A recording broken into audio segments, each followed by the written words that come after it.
Alright, King and Queen is done. Now, I'm going to say this before I get started on this because this is not very long. Honestly, there's only 5 matches here and there's not a lot to talk about here. If just Alex can pull out an hour, more power to him. JD, more power to him. But I got to say this for myself. After watching this King and Queen in the ring, you see, and as you see from my title, a very Raw heavy show. This was all Raw. The only thing you got that was even close to a SmackDown was from the pretty much Undisputed Tag Champs on the kickoff show dealing with another SmackDown team because, remember, when it comes to Bianca and Jay, they're on SmackDown. Even though they can jump back between Raw and SmackDown, they focus on SmackDown. That's where they are right now. So you see this entire show covered with Raw wins. And this is the thing that gets me. When you see the difference of TKO WWE compared to WWE, nothing has changed. Look at how the brands are. They have always focused on Raw. And many people will say, like, just Alex and JD. Of course they do. That's how they work. But here's the problem. By focusing so much on Raw, and even when SmackDown has gotten good, there were notoriously moments when SmackDown was good, like between 2016 and 2018 almost. That is, 15, 16, 17, and a little bit of 18, but generally it was that. Whenever SmackDown really got a lot of steam behind it, 100%, no one cared. Vince didn't care, and when you look at this situation, it's not going to be about this, it's about this now. Before it was Vince, it's his baby. He never wants Raw to be more than SmackDown. Because remember, at one point, guess who was running it? It was Triple H that was running it at one point. And next to NXT. And he helped to book some of it. And Vince didn't like that. And that got changed. So, seeing this, it's more about this than ego. Let's make it clear. Vince's baby was Vince's baby. It wasn't just it was the biggest moneymaker. It's what he cared about the most. The trend for SmackDown was because of The Rock. Made it for him. Made the show for Rock. And it worked great. And it's still been going as well as it can, even though it has been bad and good on and off. But this is what we got. And I just feel like nothing has changed. If we do Survivor Series, because remember, if you didn't check the advertisement when it was during the show, on November 2nd is Crown Jewel. They're going to be sacrificing Survivor Series for Crown Jewel. Unless they eliminate Survivor Series from this year, we're going to have Survivor Series just after Crown Jewel, which is going to be a mess. A stupid mess, instead of just leaving it off and just doing Crown Jewel as Survivor Series. That's what it would have been better. Survivor Series back in Saudi Arabia, and Survivor Series Jeddah, or Survivor Series Crown Jewel. You could have done that. It doesn't matter. It just feels foolish. It's just, this is how I feel. Let's start this kickoff show. The tag champs of Jade Cargill and Bianca Belair versus pretty much the ones who hurt her, and that's Bianca, Candice LeRae, and Indy Hartwell. Let me give it to you like this. Do I care about Candice LeRae? No. I didn't really pay much attention to Candice when she was on NXT, and I still don't care about her on the main roster. When I look at Indy Hartwell, I've seen her progression, and I do care about Indy Hartwell. But working with Candice LeRae doesn't really mean much. And then we get the tag champs, which we know right now they're trying to give more time for Jade to develop as a person. Let's make this clear. It doesn't make a difference if you think Jade is like this, and you think she's gorgeous, and you think she's money. She ain't ready. She's not going to be ready until maybe next year. Beginning of next year is when I think they'll really do the push for her. If they do a push now, I do believe it will be very, very foolish if they do it. They're just doing it because they want to get this. Not because of fans' excitement for Jade Cargill. It's this. And that may be a big mistake on their part. But this is what we got in a match. It wasn't the greatest match. Yeah, there were fans cheering, and they were doing the majority of the time in Jeddah, which I will give it to them. But if you looked at the match for what it was botchy. At one point, when Candice LeRae was supposed to do a move while Indy Hartwell is holding a Jade Cargill in the ropes, and she looked like she was going to do a flip over her, I think they butted heads, or at least Candice LeRae's head butted Jade Cargill's boobs. It looked so sloppy that the commentators could not cover for this. It was that bad, and they tried. They said, oh, she only got part of it. Oh, she tried something new. It was Candice being sloppy. And then there was a couple of moves that Jade Cargill was 100% messy. And at the end of the match, which was a tandem type of move that Jade Cargill and Bianca Belair did, which was nice, you saw Bianca having to literally shove a Jade Cargill who's about to do a kip up really hard to get her out of the way so she can do the damn pin, because Jade is Jade. Because she's still not used to how WWE works. Now, that doesn't mean that things like that don't happen in wrestling or even in WWE. But the way you saw how she shoved her ass, not that they have attitude, but Bianca was very observant about it. But Jade, instead of being as seasoned as she should be, which she's not yet, wanted to show off. And Bianca had to shove her away and get the pin. And yes, Jade shoved her back, and they hugged one another, and then after that, they had the little bit with Brian Saxon. But you could see that Jade really is not there yet. Even during the conversation with Brian, she really didn't know how to talk clearly yet. And Bianca does. You can see the difference between an AEW star that was not a veteran beforehand, and you can see a WWE star who was built from the ground up, whether you like her or not. Next, main card, which I'm going to say this. This made no sense. None. Now, I want to make this clear. This is not about if I love Liv Morgan or Becky Lynch. This is not about that. It's not the point if the match is 100% botchy or not. We're having the Women's Championship open the damn show instead of the Queen of the Ring or the King of the Ring finals. No. This is wrong. You say you care about your women, but you open the show with the women here. This was wrong. I don't care what anyone says. If they're doing an emphasis on women's wrestling, you should have done the Queen of the Ring or King of the Ring in the opening.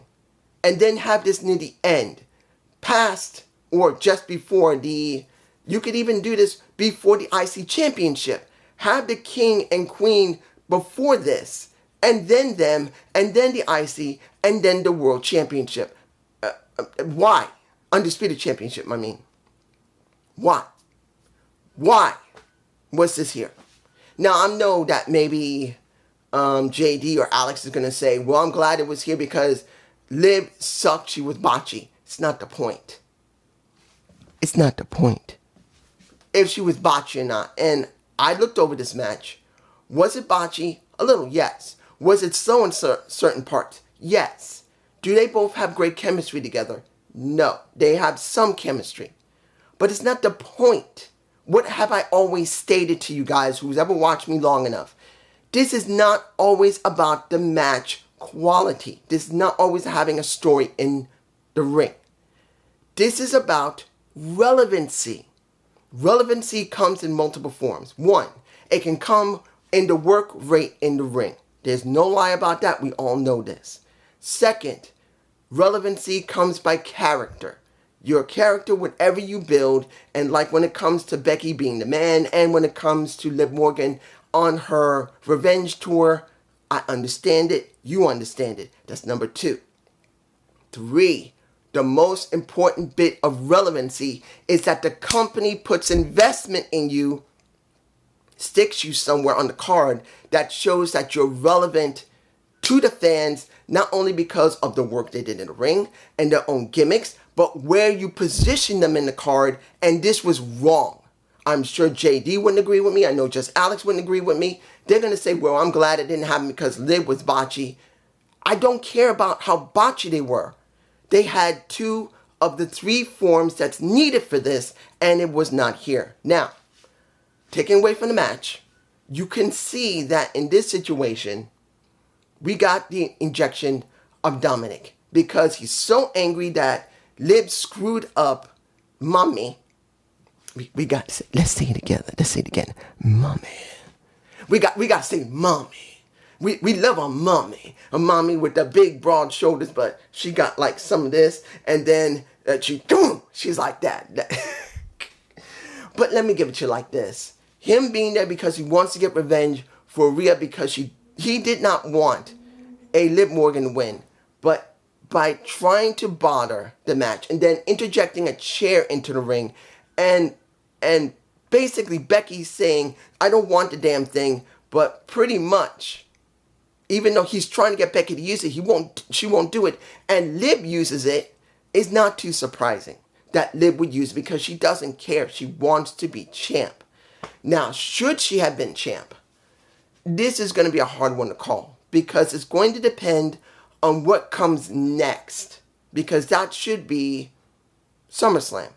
And the question's going to be, how are they going to book this situation? How are they going to make Liv important? I don't know. I'm not sure how they would. But then, I don't know how they're going to make Becky important either, because the majority of the roster is not well developed. This is what the problem is. If you would stay with Becky, what would be next? Would it be Charlotte coming back? We don't know when Charlotte's coming back. Asuka's still out because she had a serious injury that she'd been working with for quite a while. So, what do we got? Now, I know you're going to say, wait, Asuka's with Damage Control. Yes, but you can switch Asuka to Raw, even though she was on SmackDown, because you don't really have that many people that Becky could work with. She's almost gone through the entire roster that's on Raw, but she hasn't gone through the roster of SmackDown. So the only option would have been is to basically that Adam Pearce and Nick Aldis did a trade and we swapped somebody. And Asuka, if she wasn't injured, could go on to Raw. But since she's injured and we don't know when Becky's coming back, we know Rhea's not back yet, but she will be back soon. The only person that makes sense would be Rhea. And it's going to depend when she's back and can she be back before SummerSlam. If she's not back before SummerSlam, Becky and this is very hard to say because they have no one developed yet. Lyra Valkyria is not ready. She just isn't. So who are they going to develop now if Rhea's not ready? You see, I'm getting botchy here. If Rhea's not ready and Charlotte is not ready, depending on what brand she's going to go to, who do you go up against Liv Morgan? Or if Becky won, who would she go up against with Becky? Don't know. Moving on. Match 2, the IC Championship, which I want to say was about this. I said this months upon months ago. If Gunther lost, it should have been to Chad Gable. Not because I like Chad, it's because his story is better built than Sami Zayn. It's not about his popularity. It isn't. WWE is not going 100% on popularity. They're going on this as well. And when it came to Gunther, it was obvious they wanted him to be IC champion going into here. Because they already had booked this a while ago. And they knew the best way to make the Saudi prince happy is someone who's Middle Easterner. Even if he wasn't born there, he is from the Middle East. Hell, they even showed during the show that he went to freaking Mecca. I don't know if Sami Zayn is Muslim. He might be. I don't know. But he did go to Mecca. He touched the stone. He went there all white robes. He got filmed going there. And as I said, this is for this. It made the Saudi prince happy. And so this goes well with the money, what the Saudis already been paying, but also what the fans have been paying, because now they got someone who's an IC champ that's one of them, and it makes even more of this. It wasn't because Sammy was the best choice. It was because Sammy is popular, but it would make the Saudi prince and the people of Jeddah happy to pour more of this. Doesn't take anything away from the match. The match was very good. But what did we get? We get the final stone laid for Otis to possibly leave Alpha Academy. Or lead Alpha Academy. Because we may get either Otis just saying, you know what? Screw you guys. Just like Hartman. Screw you guys. I'm gone. And pretty much he leaves Alpha Academy. Or because of how Chad has been treating him, Kira Tozawa, and when you saw in the very opening, Maxine Dupree wearing all silver and beautiful, he ordered her to go in the back because she didn't want to help in any way when Chad needed help in this last match. So, this is what we got. It was a good match. Take nothing away from Bronson Reed, but let's make it clear, they don't think Bronson's ready yet. And to be honest, I don't know if they ever will. Bronson Reed may get a lower tier title like the US title, but I see going beyond that. I don't think they're going to do it because it doesn't go like this. He's a good heel. He can put people over, but literally, they're not really thinking about if the fans would really hate him really good, that would make you want the good guys that he faces to bring you in more money. And I just don't see them doing it. And that's just how I feel. Moving on to match number 3 of the main card. Final match, Queen of the Ring. Nia Jax versus a Lara Valkyria. This should have opened the show. I'm saying it now. This should have opened the show. It should have opened the show, but it didn't open the show because they wanted to put the Women's Championship first instead of having it third last to the show. It should have been the Women's Championship, the IC Championship, and then the World Championship. I think would have been the best case scenario. This should have been where technically the final matches for this. I mean, let's make it clear. It should have been. Now, how was the match? I will say this. This was one of the better matches I've seen when it comes to Nia Jax. One of the better matches I've seen. But was it perfect? No. And it's due to the fact she's never wrestled Lara Valkyria. Now, did Lara Valkyria look good? Yes, she did. She actually looked very good against a much more larger opponent. But it did look very lopsided. But I'm glad it did look lopsided because if she managed to beat Nia Jax, it would have looked so stupid. But it had to happen this way. Nia Jax had to beat Lara Valkyria. If she wasn't going up against Bianca, she wasn't going up against maybe an Indy Hartwell, and particularly if she was going to have a fair match against Jade Cargill, she's going to go up against someone smaller, and she basically going to clean their clock, which she did. She got the championship. Well, basically, she's getting a championship shot because that was announced on the press conference the day before, and she's now queen. So when it was done, it was Kayla Brack. After she got the title from Triple H, Kayla came in, pretty much said, how does it feel? And says, done, you're done. I'm finished. There's no reason to talk. I am coming for my title at SummerSlam. It was a little bit more than that, but you get my point. But this should have been the opening of the show. Second match. Final match. Randy Orton versus Gunther. Let me give it to you like this. Did the fans love Gunther? Hell no, they didn't. That's the job of a Gunther. He's fine. Did they love Randy Orton? Yes, they were singing most of his song. They didn't know all of it, but they sung it pretty well. And when it came down to it, he took an extra, 2-3 minutes just to go. He was that over. Let's make it clear. He was over. He was over. So, was the match good?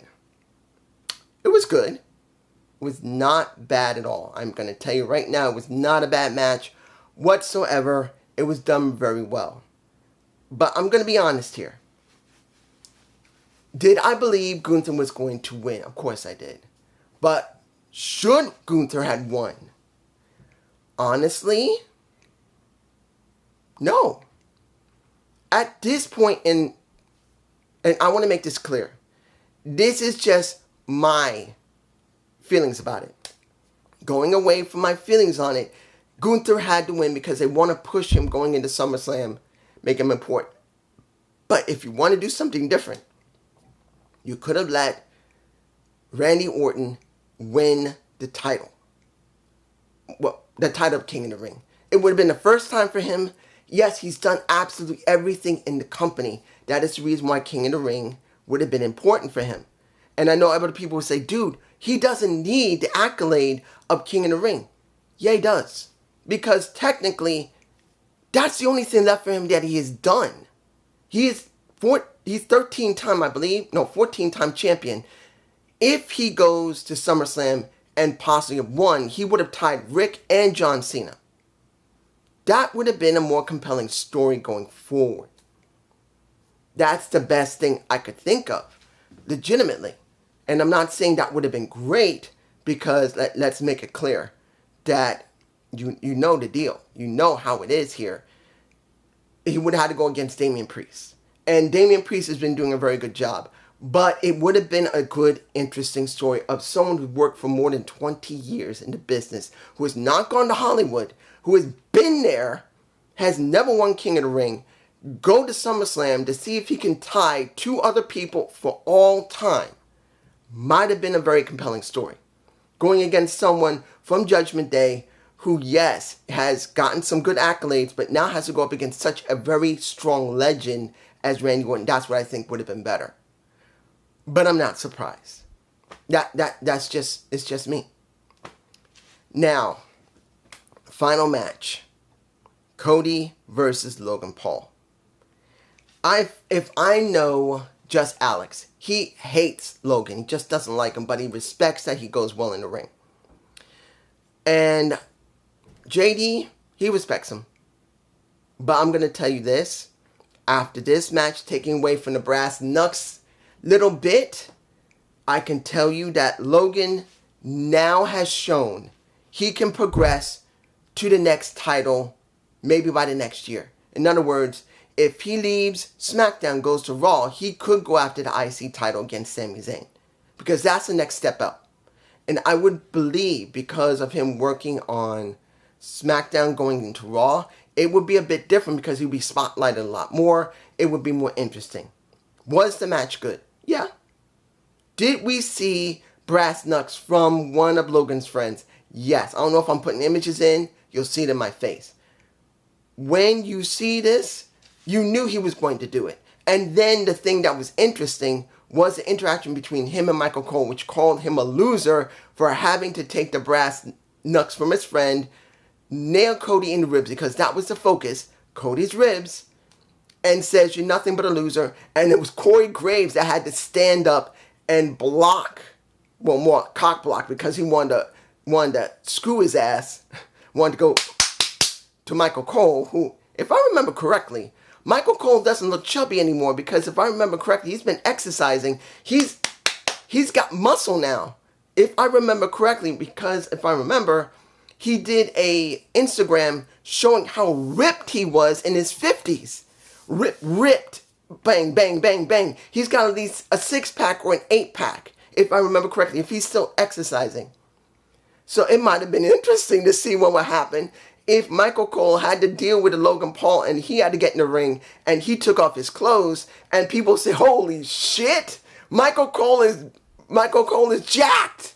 Because he is, if he's still exercising, because he did get in very good shape.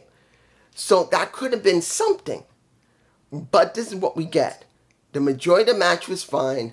Cody's ribs was the focus. And in the end, what did we get? We get the ref get knocked out by both of them. And pretty much Cody rising and basically beating him with 3 crossroads, which he's been doing lately. Was this a good show? Yes. Was it a great show? Hell no. No. This wasn't a great show. There was nothing unpredictable here.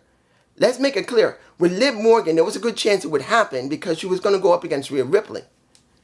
Nia Jax seemed to be the only person that would make any sense because they weren't letting Bianca go any further or Jade Cargill going any further, particularly having Jade Cargill literally DQ the match because of her daughter getting yelled at and she didn't like it.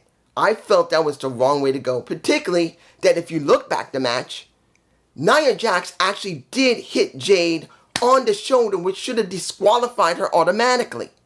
She should have been automatically disqualified and Jade should have gone forward. But of course, they wanted Nia to go forward. So this is what you get. And I hope you enjoyed this review. please leave a comment below. I might do a collision tonight. I probably will. But I won't put any images in. I might put images here. But you'll see for yourself. Peace.